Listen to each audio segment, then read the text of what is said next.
Hello नमस्कार, मैं आपकी एजुकेटर सीमा गोस्वामी। बच्चों, मैं आज आपको पढ़ा रही हूँ यूपीएससी के बारे में, जो कि संघ, इसका फुल फॉर्म है संघ लोक सेवा आयोग।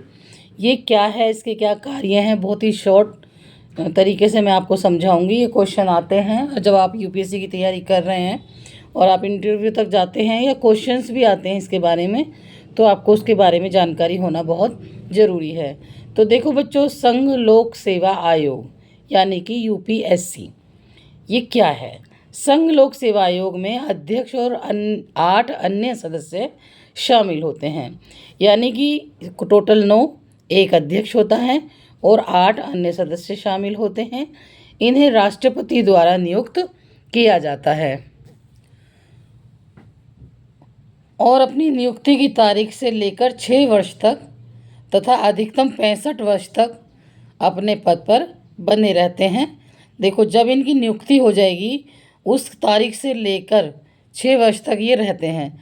लेकिन अगर उम्र के बारे में बात की जाए तो इनकी अधिकतम उम्र कितनी है, 65 ईयर्स, यानी 65 वर्ष तक अपने पद पर बने रहते हैं।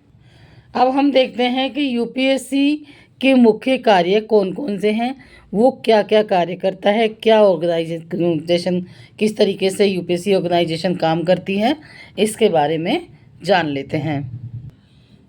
यूपीएससी के निम्नलिखित कार्य कौन कौन से हैं। सबसे फर्स्ट है आपका संघ की सेवाओं में नियुक्ति के लिए परीक्षाओं का प्रबंध करना।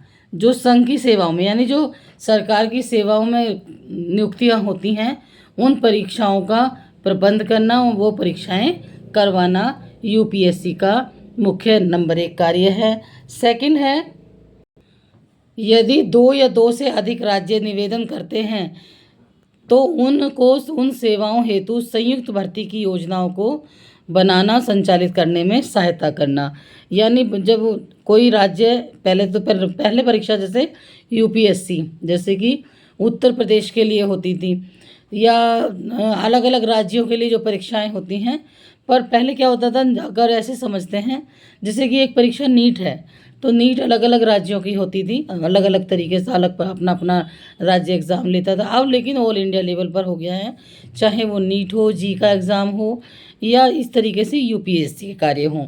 तो जब एक राज्य या एक से अधिक राज्य निवेदन करते हैं कि ये परीक्षाएं एक साथ करा दी जाएं, तो उनको संचालित करने में यूपीएससी के जो मुख्य कार्यकर्ता हैं, जो 8 सदस्य हैं और अध्यक्ष समेत 9 सदस्य हैं, वो सहायता करते हैं, पूरा संचालित करते हैं। कहाँ कैसे परीक्षा होगी, किस डेट को होगी, कहाँ कहाँ पर सेंटर पड़ेंगे, सब ये लोग देखते हैं।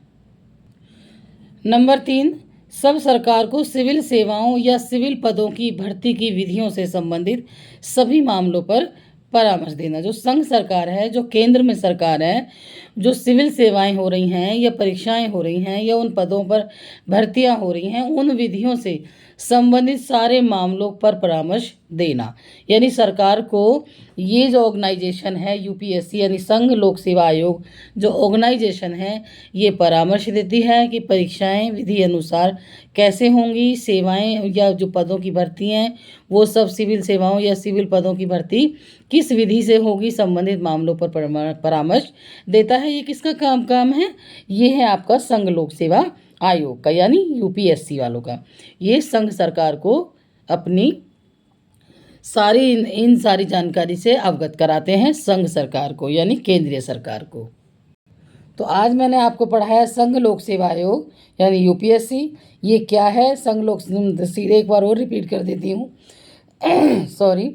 संघ लोक सेवा आयोग के में अध्यक्ष और अन्य सदस्यों को मिलाकर 9 सदस्य होते हैं। इन्हें कौन नियुक्त करता है? राष्ट्रपति नियुक्त करता है। ये अपनी नियुक्ति से जब तारीख शुरू होती है, जिस दिन इनकी नियुक्ति होती है, उसके 6 वर्ष तक या अधिकतम 65 वर्ष तक नियुक्त रहते हैं, पद पर बने रहते हैं। इनके कुछ कार्य हैं, जो कि संघ की सेवाओं में नियुक्ति की परीक्षाएं का प्रबंध कराना, 1 या 2 अधिक राज्यों का एक साथ परीक्षा लेना, संघ सरकार को सूचित करना कि किन पदों पर कौन सी भर्ती निकलेंगी, कैसे कैसे इनका सिलेक्शन होगा। ये सारी परामर्श संघ लोक सेवा आयोग देता है। तो बच्चों, आज संघ लोक सेवा आयोग के बारे में मैंने आपको बहुत अच्छे से बताया। बहुत रेयरली, बहुत कम बच्चों को पता होता है।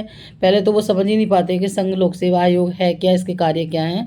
तो जो आज मैंने पढ़ा है उसको ठीक से पढ़ें और अपनी परीक्षा की तैयारी करते रहें। चैनल ज़रूर सब्सक्राइब करते रहें ताकि आपको ऐसे ही बहुत ही महत्वपूर्ण जानकारी, हर बार की छोटी छोटी जानकारियाँ हम एक वीडियो के थ्रू आपको देते रहेंगे। धन्यवाद।